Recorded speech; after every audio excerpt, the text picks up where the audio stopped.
Hello guys, welcome back to the channel. In today's video, I'm going to show you how we can paste as picture in Microsoft Word.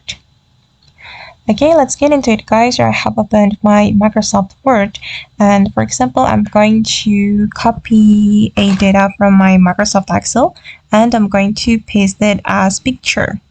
I'm going to select the data and then we can right click and then select copy, or you can simply click on your control and C, and then I'm going to go back to my Microsoft Word and we can right click and then you can click on this picture icon to paste the data as picture. Okay, and this is the result. My data from Excel has been copied and pasted as picture in this Microsoft Word. Okay guys, and that's all the way to paste as picture in Microsoft Word.